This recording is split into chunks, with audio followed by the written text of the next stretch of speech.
Bonjour à tous, on voici aujourd'hui une très bonne morale, ainsi que son histoire.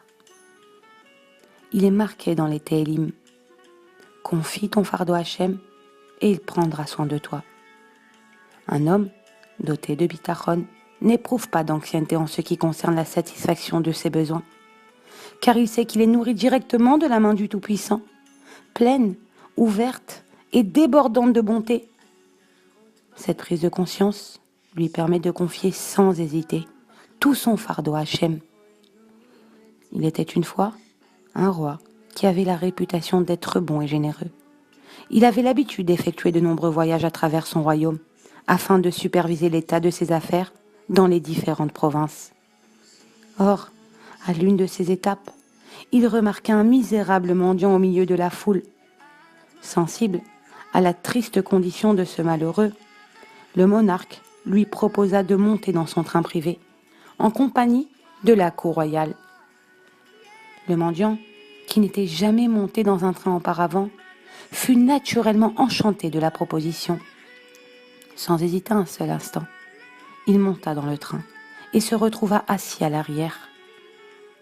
Au bout de quelques kilomètres, il se mit à réfléchir. Lorsque j'allais de village en village, je pouvais au moins frapper aux portes pour mendier de la nourriture. Que vais-je bien pouvoir manger dans ce train ? C'est pure folie de ma part d'avoir accepté si vite la proposition du roi. J'aurais dû demander un peu de temps pour préparer des provisions pour le voyage. Plus il réfléchissait, plus il s'inquiétait. Et il commença à avoir faim à force de penser à toute cette nourriture qu'il n'avait pas.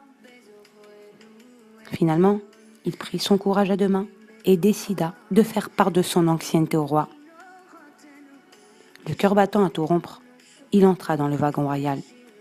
Il s'approcha du roi et demanda si Sa Majesté voulait avoir l'amabilité de le laisser descendre du train au village suivant, afin qu'il puisse faire quelques provisions.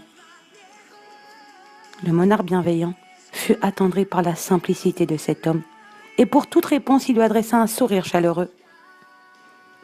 À cet instant précis, un haut-parleur annonça à tous les passagers que le déjeuner était servi et qu'ils pouvaient se diriger vers le wagon-restaurant.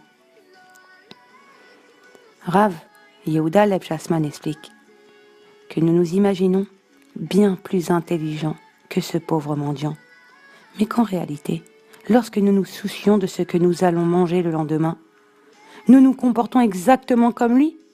Lorsqu'un homme est invité à voyager dans le train du roi, il n'a pas besoin de se charger d'un sac de nourriture.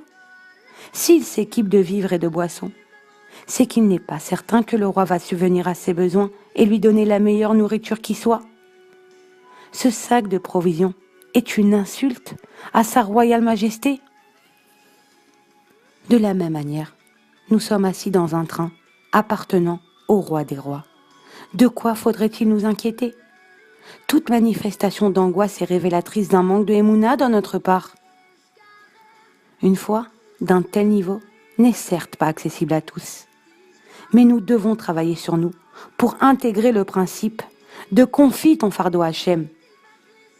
Lorsqu'une personne place son sac sur un chameau, elle n'en ressent plus le poids, tout simplement parce qu'elle ne le porte plus. Tel doit être notre bitachon en Hachem. Tant que l'on se sent accablé par les difficultés de la vie et de la parnassa, c'est signe que l'on n'a pas confié son fardeau de soucis à Hachem. Voilà, et bonne journée à tous.